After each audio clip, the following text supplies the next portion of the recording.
Britain's social care system was built to protect the vulnerable, but now the number of children in care is exploding. There aren't enough placements, workers or resources to support them. The system is breaking under the weight of the demand, and no one is doing anything to stop it. And in 20 years, it's going to be completely broken, and Britain's going to be left dealing with the consequences. It's not just a crisis, it's a slow motion car crash, and soon we're going to reach the point of no return. We've got the number of children in care, that's exploding. I mean, for decades, the number of children in care was stable, but now it's rising at an uncontrollable rate. In the last 5 years, the number of children in care has doubled, tripled. We've got more families breaking down, more children being removed from their homes. The system wasn't built to handle this level of demand. I mean, there aren't enough foster placements to meet demand for a start. There's children who go into care, they need homes, but there aren't enough foster carers to take them in.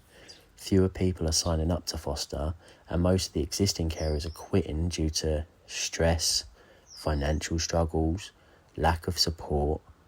The children needing care, well, they're presenting with more and more extreme behaviours, and that's making them harder to place.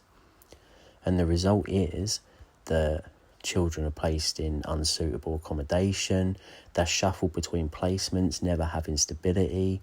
More children end up in dangerous situations because there's nowhere safe for them to go, and it's only getting worse every year. I mean, their social workers are overloaded and burnt out. Social workers are supposed to protect children, but they're being asked to do the impossible. Their caseloads, they're at record highs. The workers are dealing with, again, double, triple the recommended number of cases. The turnover's extreme. New staff members don't last that long before they burn out, and the decision making is really rushed, reactive, and that means mistakes are being made. It's just not sustainable, and soon there won't be enough people left willing to do that job because the root causes are never addressed. Instead of fixing the causes of family breakdowns, the government just throws money at the problem, but money doesn't fix it. I mean, there's rising poverty and financial stress that push families to breaking point. There's this generational trauma that leads to cycles of neglect and abuse, and there's a real lack of support for struggling parents, meaning issues escalate to crisis levels. But social care is not meant to be a band-aid, but that's all it is now, because without real reform, the number of children in care is going to keep rising. I mean, the collapse of Britain's social care system is not an accident. It's the result of years of mismanagement, underinvestment, deliberate neglect. The government wants a cheap, quick fix.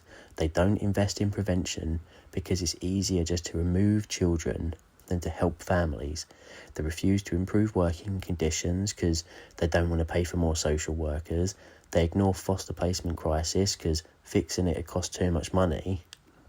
I mean, the system is no longer about protecting children. It's about avoiding liability.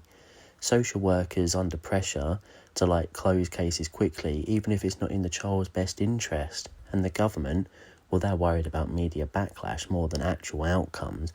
Everything's done so reactively. There's no long-term planning, just crisis management. And the system is going to collapse because there's no backup plan. Foster carers are quitting faster than they're being recruited. Social workers are burning out faster than they can be replaced. The number of children entering care, well, that's growing faster than anything the resources can keep up. It's not just a temporary crisis, it's the death of the system as we know it. And, well, what's going to happen next? I mean, Britain's social care system, it'll collapse within the next 20 years, and when it does, more children are going to be left in dangerous homes, foster placements will be completely unworkable, social workers will leave in droves and new ones won't replace them, and the government's trying to cover it up until it can't anymore. And once it reaches breaking point, there's no way back, because the truth is that Britain's most vulnerable are being abandoned. People are asking, why is social care struggling? But they should be asking why the government refuses to fix it. because it's not a system that's failing, it's a system that's being left to rot.